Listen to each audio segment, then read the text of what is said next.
I'd like to talk with you about Scrum. And in talking about Scrum, I have sort of three views of it I'd like to share with you, starting with the Scrum values, and then looking at the overall Scrum framework, and then finally checking in with what we call sort of the rule of three about Scrum. So we start with the Scrum values because they guide everything else about what we do with Scrum. And those 5 values are respect, openness, courage, focus, and commitment. It's important to understand these because Scrum expects us to do continuous improvement and inspect and adapt on our practices. And the values guide us on when we're letting go of a practice, are we abandoning a value? Or when we bring in a practice, is it evidence that we're embracing the value? So with the values in our pocket, as it were, in our toolbox, let's look at the Scrum framework. Scrum framework starts with a product backlog that's been prioritized by the product owner. So there are items or features or stories, whatever you want to call them, that have rank and information that the product owner has gathered from stakeholders, from technical people, wherever. With that, we move into the first meeting in Scrum, which is called the Sprint Planning Meeting. And the Sprint Planning Meeting has the development or delivery team in attendance. It's facilitated by the Scrum Master, and we also create dialogue with the product owner. And in this meeting, the intent is to create commitment around the time box, or what we call sprint, in order to deliver what's referred to as a potentially shippable product increment. So the work in the sprint planning meeting is to look at these ranked items in the product backlog, discover what the estimates of effort of work would be to deliver the items, and look at how much team capacity is available so that they could then commit given the risks or challenges they've identified, and also looking at what their definition of done would be for that potentially shippable product increment. Given the commitment, we now have a sprint plan and we move into the time box. In the Rally tool, by the way, you'll notice that we refer to that as the iteration and the iteration plan. In Scrum, we just use sprint and sprint plan. So within the sprint, there's a daily check-in, a cadence of how are we doing, and that's called either the daily Scrum or the daily stand-up.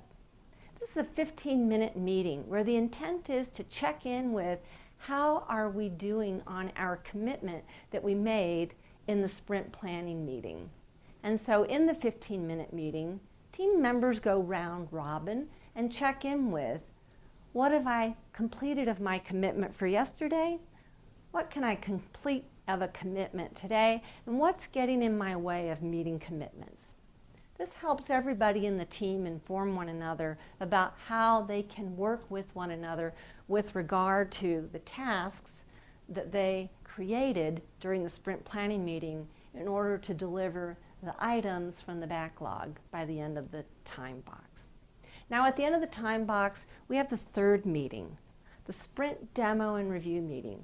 Here we again have the entire delivery team, facilitated by the Scrum Master and also attended by the product owner. We also invite stakeholders to be there to witness the doneness of these features or items that were committed to in the sprint backlog. And so in the demo, we show the features and we review some of the quantitative data around what it took to deliver the features. You can also add in a notion of the team reflecting or retrospecting along with or after the sprint demo and review meeting. And so at the end of the time box, the intent is to have a potentially shippable product increment. And that means that it's not necessarily always released, but if the product owner chose, then it could be released. So with that framework, there's kind of a nice way of thinking about it, which we call the rule of three. There are 3 roles defined in Scrum. the product owner, the Scrum Master, and the delivery team or development team. Now I also add in a fourth role that I've spoken about here, and that's the stakeholders. So you can think about them also kind of sneaking in there.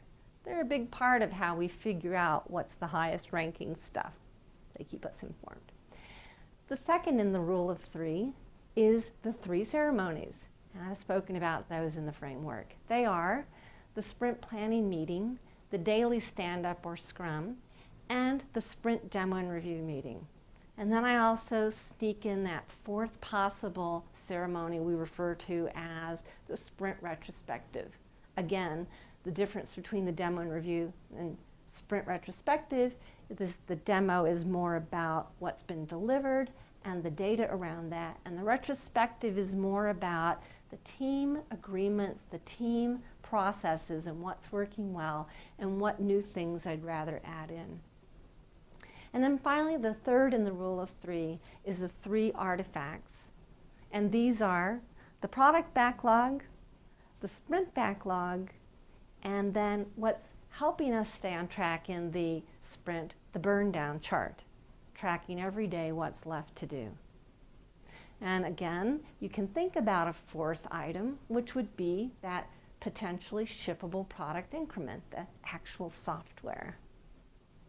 So here we've gone through the values of Scrum. It's 5 values that guide us in how we use the Scrum framework and inject practices or inspect and adapt practices, and then the rule of 3 around ceremonies and roles and artifacts.